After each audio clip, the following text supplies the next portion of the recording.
only week. But like this week, we have been home alone together. We've never had day sex. Because we have so much work. Yeah. So. But I'm like looking forward to a time because even though we're high, it's not gonna work. Yeah. Okay. Well.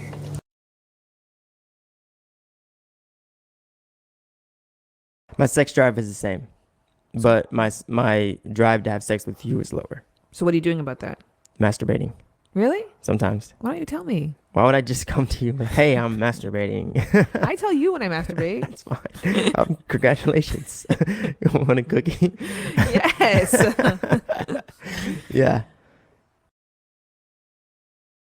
Hey guys, welcome to Little Black Button 91. I'm your favorite dating and relationship coach. Yes, this is a channel for mature people. So if you know you don't like to talk about sex because it's going to affect your faith, come off the channel because I don't want to risk it for you. Okay, we're gonna have a real conversation because what's actually happening here, I believe, between Shan Boody and actually Jared. I went away, researched a bit more, did a few more videos, and I realized that I think what I'm seeing between Jared and Shan Boody is one of these things that happen between dismissives and fearful avoidance. On this channel, if you've been watching us for a little while, we've been going on a journey talking about attachment styles.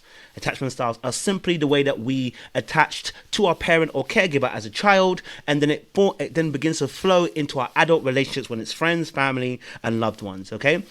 And what I'm seeing is two sides of the coin. I'm seeing two avoidants in a relationship, one being fearful, that being Shan Boody, and one being dismissive, that also being Jared. And to just give it a little bit of an understanding of what's actually the two things are, when we talk about dismissive and fearful avoidant, all we're really saying is dismissive attachment style is about when someone tries to avoid emotional connection within the relationship. They try to avoid the emotional closeness within the relationship. And then we've got Shan Boody, who I believe is more fearful avoidant, and they oscillate or they jump between anxiety and anxious attachment and an avoidant attachment style, right? And so what you get is this hot and cold effect within the relationship. They want you and then they push you away. They pull you in and they push you away. Or if you go away, then they want to pull you back in and they push you away again. All right. We get a lot of those things as well, right? And so with the dismissive avoidant, you get a lot of feelings around trying to avoid rejection. With fearful avoidance, you get a lot of avoiding trying to be abandoned or betrayed or rejected. But then there's also this feeling of feeling unlovable or not feeling good enough. And a dismissive avoidant also has a feeling of not wanting, feeling like they are defective or feeling like there's something wrong with them. I used to always think to myself as well, I feel like I'm so dark, or I feel like I'm not a good person at points because the way my brain would think, I'm very self-aware.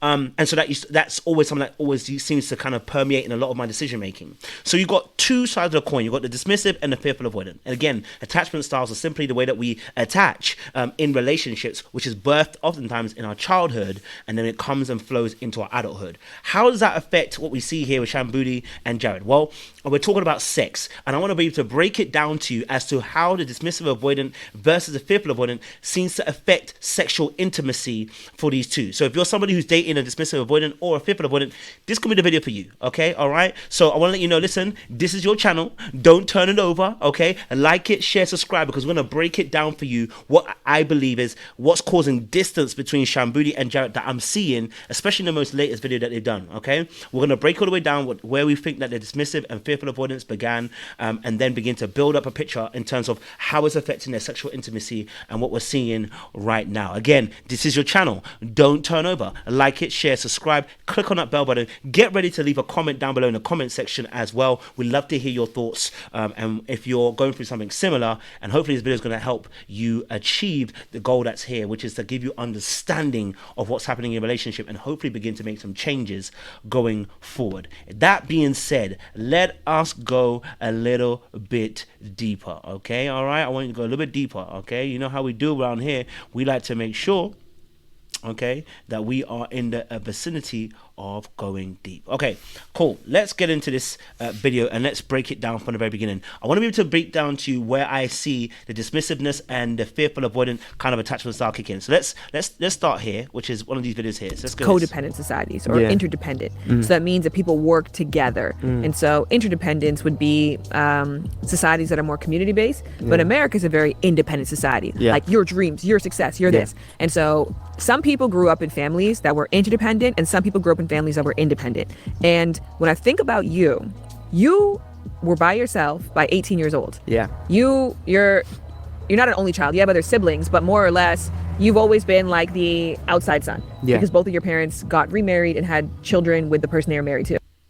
Now, just putting it simply this way as well, I think what we're kind of seeing here between Jarrett and obviously Shan Boody here is something that what she describes is his particular background, right? She says, oh, you grew up in a particular environment where you were quite hyper independent, you had to be on your own, you had to kind of do things by yourself. Now, if you know anything about attachment styles, dismissive avoidance are usually born, just like fearful avoidance and just like anxious people, are born through the emotional neglect. The parent emotionally neglects the child, and that doesn't mean a parent is doing it on purpose. There can be aspects of a parent where they just really are not trying to be abusive, but simply they're unable to fulfill the role or fulfill the needs emotionally, mentally of that particular child, okay? Now, the beautiful thing about dismissive avoidance and fearful avoidance, I'll say it very briefly, is that they like to connect mentally, intellectually, which is why I believe that the fearful avoidant and dismissive avoidant in these two is so prevalent on our screen and why they're able to have such open-ended conversations. The fearful avoidant loves being transparent, loves talking about real things, loves going deep,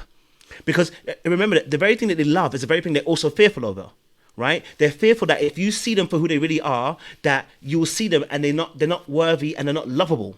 But the very thing that they fear is the very thing they actually want, which is where the hot and the cold comes in, okay? But going back into Jarrett, that's a little mini thing.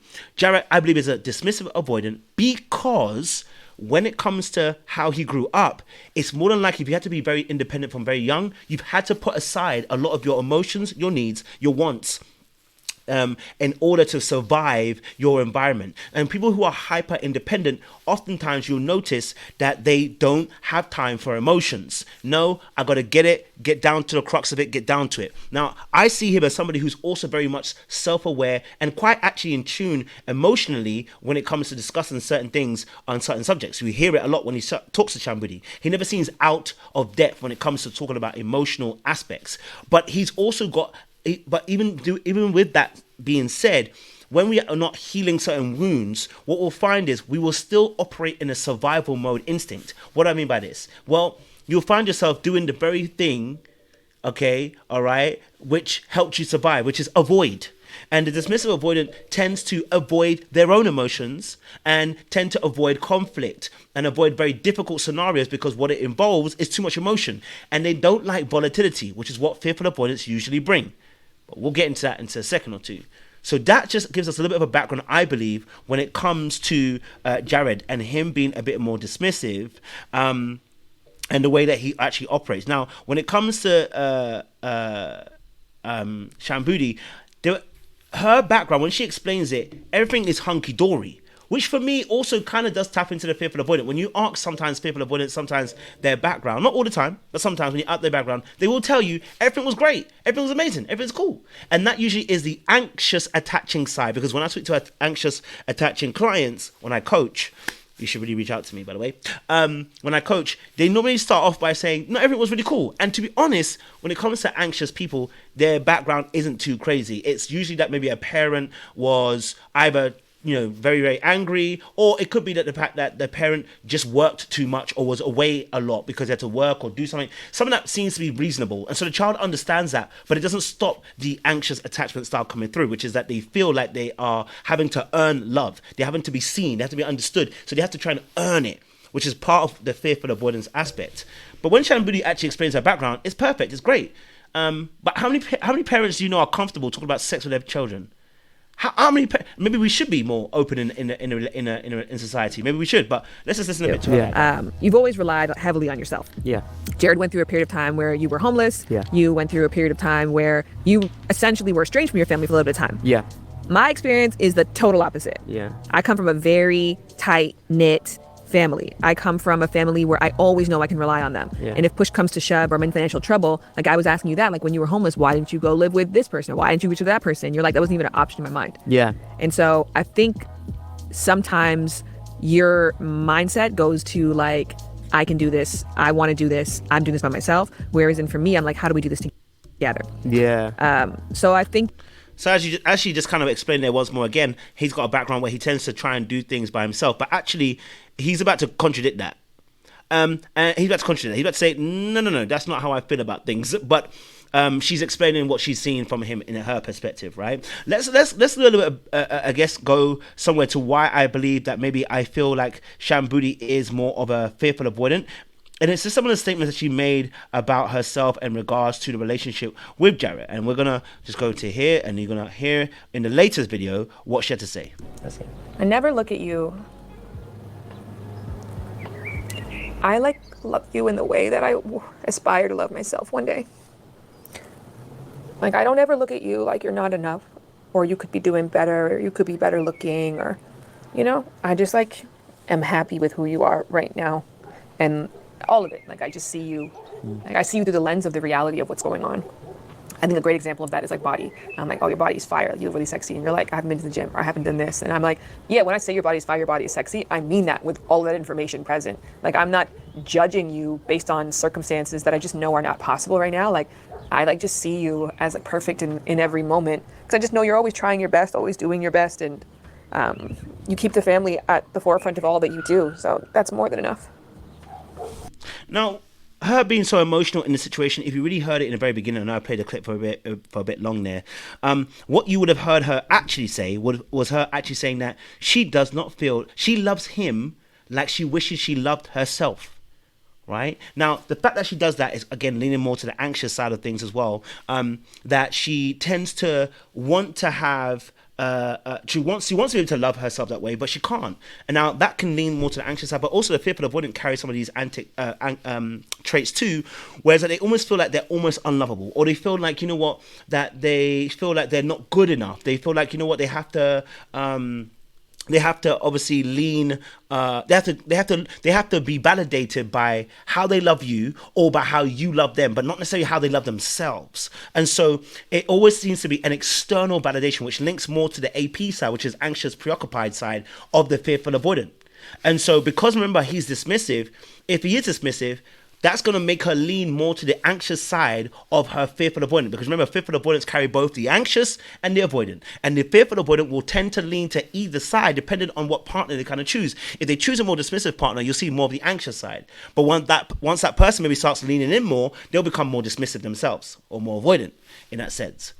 Another clip I wanted to play also is oftentimes the testing state of a fearful avoidant. They tend to test certain boundaries, in a relationship. They want to prove, you know, they want you to prove that your affection and your love for them. Listen to this clip. If you watched yesterday's live, you'd have seen it. But again, I think when we put it into perspective, it changes things. With me coming to you and saying, you're not interested, but I am interested. So what's up? What can I do? It would be tough for me. I'm not gonna lie. And I think the only reason why it would be tough for me is because you're pregnant. And even like you saying go and have another partner right now, it would be tough for me to go and do that because you're pregnant. And it might be society, right? It might be society putting that on me. Because I remember when you said, hey, I think it's time for you to find a little friends with benefits right now. My instant reaction was like, I just would feel off. Do you know what I did? Now pause it here. I want you to pay attention and listen to what's happening here. Okay? Pay attention and listen to what's really happening here. Also, the fact that she would even say, I want you to go and find a friends with benefits whilst I'm pregnant. Yeah. Fearful avoidants can say some really wild things. They don't really mean it. They say some wild things. They don't really mean it, but they say some wild things. Because again, it's about also proving your love for them, proving your affection for them. But let's say that she's been really honest about it. She really wanted him to go and find an F-buddy. But listen to this. What? I said, because not only did I get, a bigger belly, I got huge breasts. And I felt like you were not sexually in tune with my breasts at that. Now pause it right here. Okay? She puts the blame on him. Listen to this.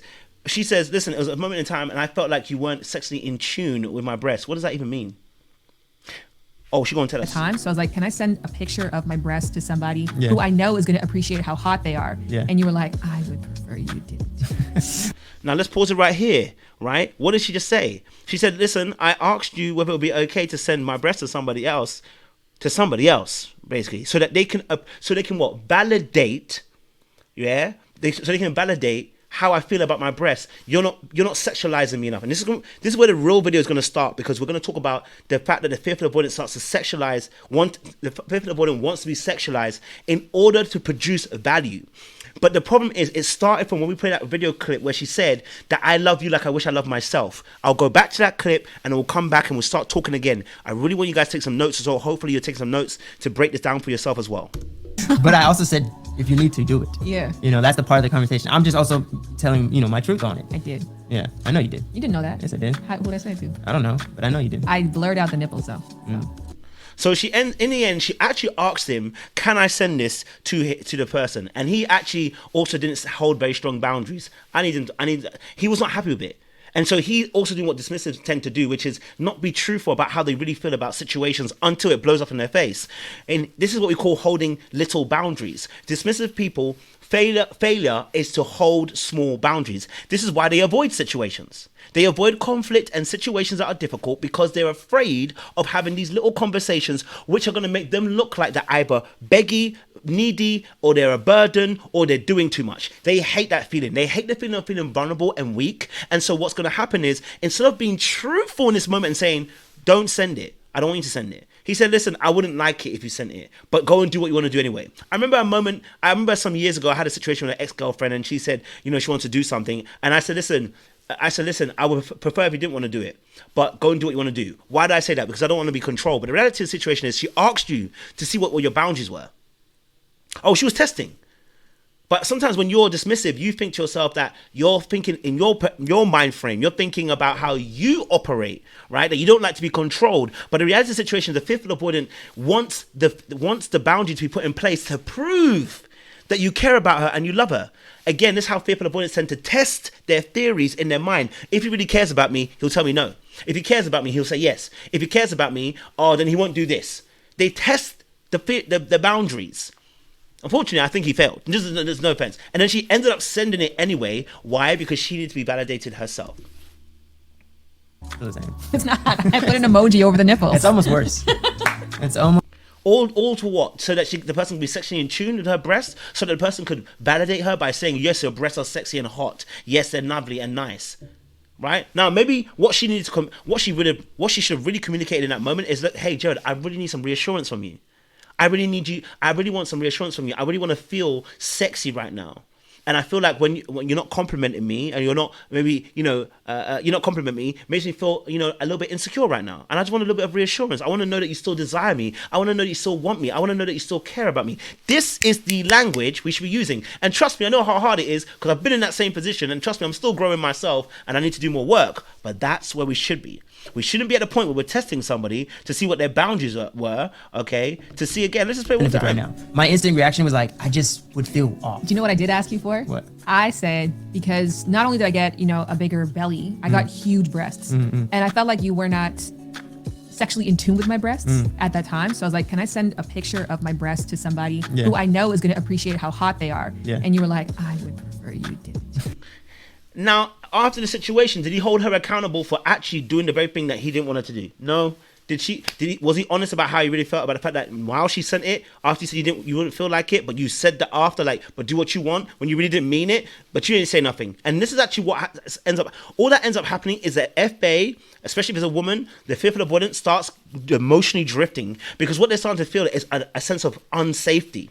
They're testing you so they can feel safe. Now, she's got to do some work herself. This is not only on him. It's both of them to do the work, okay? Now, I want to get to my main point, because, like I said, I think there's a great aspect that needs to happen in terms of us talking about the sexualization that tends to happen within this scope, right? Of both the fearful avoidant and the fearful avoidant and dismissive avoidant. Because what I believe is happening with Jared and Shan Boody is that the dismissive avoidant is very sensitive to criticism.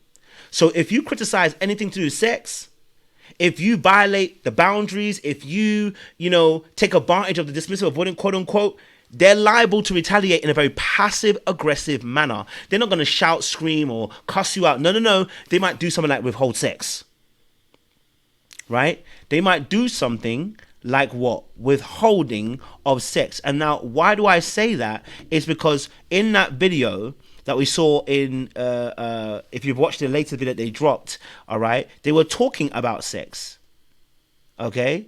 They were talking about sex, and they were talking about how they hadn't had sex, okay? All right? So let me just play a little bit of clip so you can see what I mean, okay? And you'll see this actually here. Feeling so much pride, that feeling coming crashing down was just like overwhelming. But what I originally felt was just like an overwhelming gratitude for you, and I'm sorry that it got stained by that. we don't have sex as often, but we have sex more than we used to. Yeah.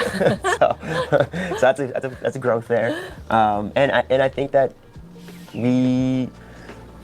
with Arya, we try more, we experience more, and I don't think we're in a bad space sex-wise. Like, we haven't had a day where we've just had sex, but we, you know what I mean, that used to be a regular thing of ours on the weekend, and yeah, just really taking our time with foreplay, like doing something out in public together, letting that tension build, going Not home. sex in public, like going out. And I mean, getting ice you cream know or how I feel something. about We're going to come back to this part of the clip because it's really important, this part of the clip, because we're going to discuss about the novelty of spiritual avoidance and how they need that freshness, newness. They need some breaking of the regular issues to kind of make it a bit more spicy for them. They need that kind of stuff, right? They need to know that you desire them and you want them. Okay, the same way the dismissive avoidant feels like he's being rejected when he's not getting the intimacy.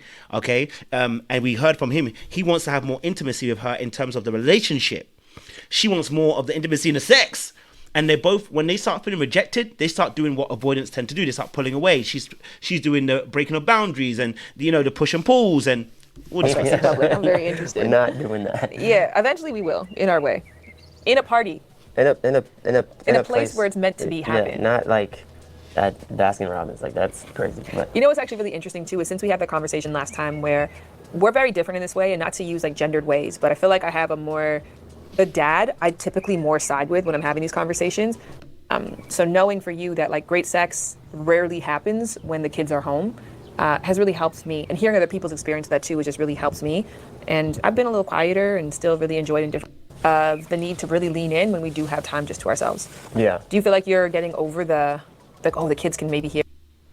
Okay, so they have a very lengthy discussion about sex, and he actually ends up telling us about how the reason why they're not having sex is because of work, and they would have sex, but because work is in the way, they're not going to have sex, right? Or they're not going to have those spontaneous sex that they want to actually have. They're going to keep having this kind of scheduled sex. Now, for me personally, like I said, I think when you see that, I think there's a bigger issue, because once I go back to a few videos ago, I think if we start looking at them talking about this particular clip here, and you'll find, listen to this.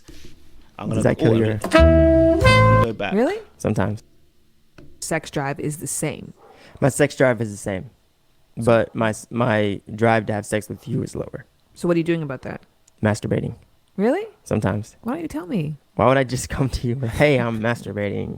I tell you when I masturbate. It's fine. Congratulations. You want a cookie? Yes.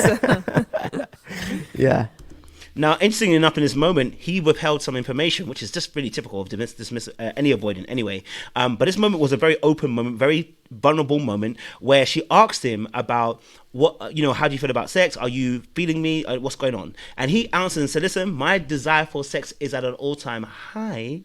But the reality of the situation is that my drive for you is much lower. Now, this obviously leads into a video where it talks about I think this was like it was some time back or whatever, but it was a video that was done some little bit a way ago, and then obviously now she's pregnant. Now, this is really interesting. Why would his sex drive drop? Now, of course, he said about the kid situation. We know about him and the way he looks at her. But there's also another aspect I think can also play into this, right? Aside, obviously, the kid being inside of her or at the time of her being pregnant, I think there's another aspect of when you may feel rejected, especially dismissive avoidance, when they feel any type of rejection. Maybe there was rejection in the bedroom. Maybe there was maybe he tried to have sex and maybe she rejected it once or twice. Maybe there was an extended period of time that we don't know about, which I think I've heard someone mention, where they weren't having sex and it could have felt like rejection. And instead of actually being vocal and more open and honest about how you feel, you go into your avoidant tendencies. So you go into your shutdown modes, and then you go into your withdrawal modes, and you go into your stonewalling. And you can do that even within sexual intimacy, right? And so if you feel like you've been criticized, or you feel like your performance hasn't really been appraised or affirmed or acknowledged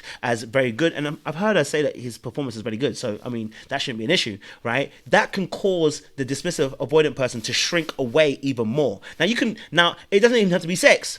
If you begin to criticize a dismissive avoidant too much within the course of a relationship, you can see them kind of shrink back in the areas of intimacy because they don't want to get closer to you. Why? Because what sex does is it creates vulnerability. It opens us up to oxytocin, serotonin, dopamine, these chemicals that begin to rush into us and help us to be able to develop bonds and ties with the person. And so what the dismissive will end up doing is what we call control. They will make sure they choose a time and a place to have sex as a method of controlling their vulnerability to you. And so I was asking myself, why? Okay, yes, but yes, obviously this situation, maybe they were about to be pregnant or whatever, but later on, they already gone past that, but he's making excuses about the kids are down the corridor and, you know, I don't want to be too loud and, work situation. There seems to be always an excuse for Jared at this moment, why he doesn't want to have sex or why they're not having certain types of sex. And so that made me think what would be working behind the surface or underneath the surface as to what's happening here. Now, my last few minutes, I want to be able to break down maybe the differences here between the dismissive avoidant and the fearful avoidant, and talk about how the fearful avoidant has sex as a value system because they don't feel like they're lovable. Okay, now we're gonna go back onto that video clip again once more. Okay, I want you to pay attention to this clip. So now you've heard it before, but I want to play it again because I want you to be able to understand how this really is playing a role in everything. You know, like I have to like really think about that. It never crosses my mind. No. No. That's good. I never look at you. I like love you in the way that I aspire to love myself one day. Okay, cool. So I want to play a little clip here, and you'll hear it in a second or two, because you're going to hear Shan Boody's response. To your point, life is so crazy and so overwhelming and so busy. If I didn't have you, I would be dead. So every moment, and it's less moments than it used to be for sure, that I get to look over and I see you, I'm like, thank God for Jared. Yeah. Like everything in me feels so much more connected and grateful and lustful towards you because like you're literally the difference between me and insanity. What do you think is different about our sex life now, if anything? I just think it's quicker. It's not as long. It's not as like set up. It's not bed anymore. And so that we... Okay, I'll come back to the clip. So this is not the first time she actually says it. So there's a part where she actually says, I would effing die without you, basically, right? And and then actually later on she actually discusses it about how she doesn't want to be, she's appreciated that she no longer is in a space of needing him. And it was giving a little bit of that codependency energy about that needing, that over dependency on someone else, that overreaching to be complete or whole or be sane even by having somebody in your life, almost in a sense, right? Like the inability to be on one's own and stand on one's own 2 feet. And so it was giving a little bit of that energy when she was saying it. But the part we wanted to focus on, I'm going to play another clip, is the sexualization of herself that she falls into. Because she begins to describe about her boobs again, right? And I want you to listen to what happens here. I think this is really powerful in this part. Like even this, like I have these gigantic boobs. Nobody's appreciating them.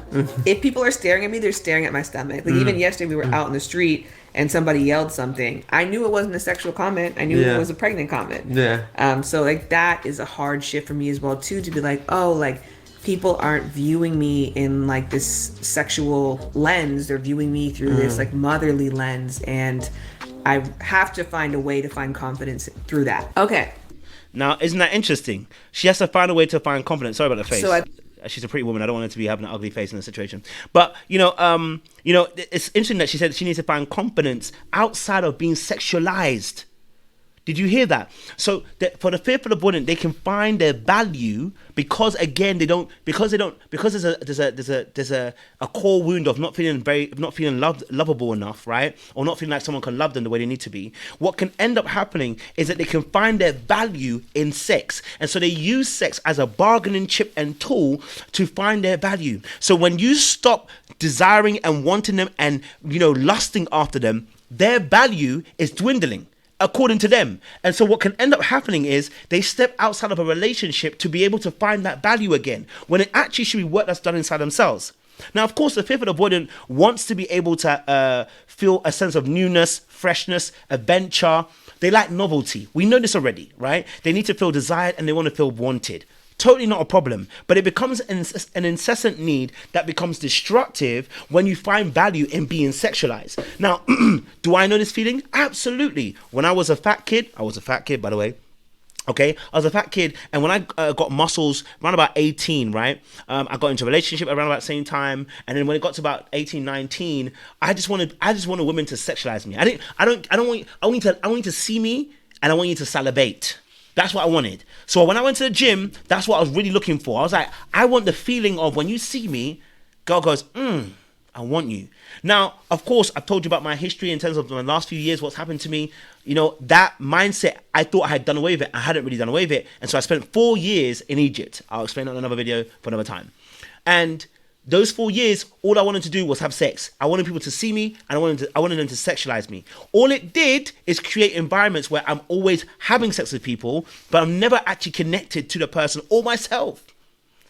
And it came from a place of a self-worth issue. So the fact that she says she finds confidence in the sex aspect tells us a little bit more about her intimacy aspect. Now, of course, now we've heard a clip of him saying that he has a lower sex drive for her, but his sex drive is high. That's an instant rejection. So now he's rejecting her in the intimate place of sex. What do you think is going to happen? What do you think is going to happen to her? Well, we know what happened to her because we played a clip a little bit earlier on when she spoke about that he didn't appreciate her breasts. Okay, we knew exactly what happened. Listen to the clip again. I do. It would be tough for me. I'm not gonna lie, and I think the only reason why it would be tough for me is because you're pregnant. And even like you saying go and have another partner right now, it would be tough for me to go and do that because you're pregnant. And it might be society, right? It might be society putting that on me. Because I remember when you said, "Hey, I think it's time for you to find a little friends with benefits right now." My instant reaction was like, I just would feel off. Do you know what I did ask you for? What? I said, because not only did I get, a bigger belly, I got huge breasts. And I felt like you were not sexually in tune with my breasts at that time. So I was like, can I send a picture of my breasts to somebody who I know is going to appreciate how hot they are? Yeah. And you were like, I would prefer you do. Now look what her mindset was. All she wanted to do was be validated around her around her breast. She wanted. Remember, she just said, you were not sexually in tune. So this was not about somebody saying, okay, you got great breasts, your body's looking fine, babe, you're good. This is about her feeling sexualized. So her value is in her being sexualized. And the moment you reject her in the sexual arena is the moment she starts feeling like, whoa, okay, my value is no longer here. I need to go and find where my value is, which is outside of this relationship, externally. That's what's happening. Okay? And so what will end up also happening in amongst that is that the conversation that they kept on having is about the obligation of sex with each other. And that's my last clip I'm going to play because this is what was happening, I think, that will need to be discussed. Let me just get this clip here for you guys. Here we go. This is a... Jared! I pretend like I'm asleep. All right, so let's talk about sex and pregnancy. I know it's better for you. You have more blood, so it feels better. You get to orgasm quicker, and you probably have a higher sex drive right now than you normally would do. What you would say? I would say, I don't know if my drive... Yeah, and I totally understand. I am just not into pregnant sex. And anybody who's out there who loves it and is into it and they fantasize about it and they fetish it, more power to you. Me personally, it's not as fun. It's more or less like, for me, sex is about adventure. Sex is about exploring. Sex is about trying new things and getting into new territories. But with pregnant sex, there's like a limited amount of positions that we could do, and there's like a limited amount of things that we can do without putting you in an awkward position or hurting your body. So for me, it just kind of feels routine rather than like spontaneous. So at this point, I am 9 months pregnant. Now, of course, actually, the conversation goes on deeper because she actually goes on to say about how she actually has tried to come on to Jarrett. And there's points where Jarrett's like, nah, because again, it feels forced. And she wants it, right? But he again kind of rejects it. Now, the interesting thing about this is that when it comes to dismissive avoidance, they hate obligation. So if sex is now obligated, it's no longer fun. It's no longer an adventure. It's no longer this pleasurable thing. It's no longer somewhere I'm now connecting with you. Okay, all right. And so it becomes annoying. It's almost like when you're going to, it's like, okay, I'm gonna go wash the dishes, and your parent tells you wash the dishes. Now I'm pissed because I didn't need you to tell me to go wash the dishes. I was going to wash it anyway. It's like, I wanted to have sex with you. Now you're telling me to have sex with you. It becomes obligatory. Nobody likes that. But it actually impedes on a dismissive avoidance autonomy for freedom of choice. Now, one thing you don't want to do for a dismissive avoidant is touch on their autonomy. You cannot tell them what to do. They were going to tell you what to do. They're not going to tell you what to do. They cannot be told what to do. They won't have it. Okay? So when sex now becomes, I'm going to tell you what to do, as in obviously obligatory, okay, less about fun and pleasure and more about forced, because it's good for the baby. You see how you laid out, it's good for the baby, I know it's good for your orgasm, it's good for your blood, It's no longer about me, it's about now you. And he now feels unseen and unheard through sex. But he hasn't discussed that per se 100%. He's more said, oh, but the kid down the corridor, she's pregnant, it's not for me. But you're feeling unseen and unheard in this moment. And that really is what should be discussed. So we've got Shan Boody with her needing to be sexualized versus the dismissive avoidant person feeling like when we are having sex, it's obligatory.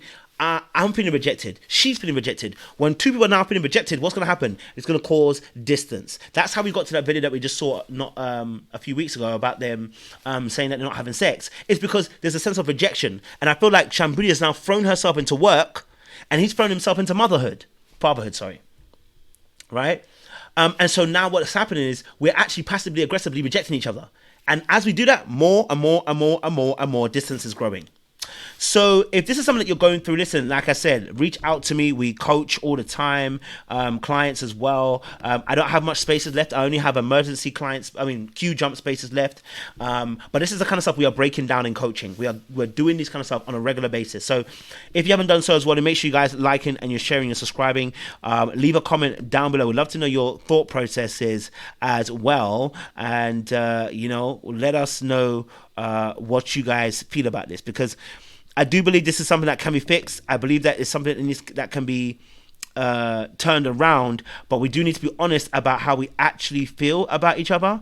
And without that honesty, you're going to suffer in the long term. That rejection, there needs to be, to overcome rejection, there needs to be radical honesty. Okay, and these two are very honest, but even they have need to be radically honest and share what's actually happening to them, so that this distance can't, be created in a relationship. But I'm gonna love you and leave you with a little clip. Make sure you guys right. Make sure you guys also join us. We've got a little competition going for you guys as well. If you want to go to Ghana for as much as $6, I believe it is, or $4, I can't remember. But make sure you join the competition. Listen to the video, join the competition. Also, join our 100 Club. You find more details down below in the description box. And also, if you need some coaching, reach out to me as well. We appreciate you guys. Stay locked, stay loaded. We'll see you again very much soon. Much love. And producer for Ito, and I'm here to announce an exciting opportunity for all of our food lovers and adventure seekers out there. We are giving you guys the opportunity to come to Accra, Ghana for just $6. Yes, I said it, just $6. Imagine exploring the bustling streets, the vibrant markets, the iconic nightlife in this inspiring city that helped us build Ito.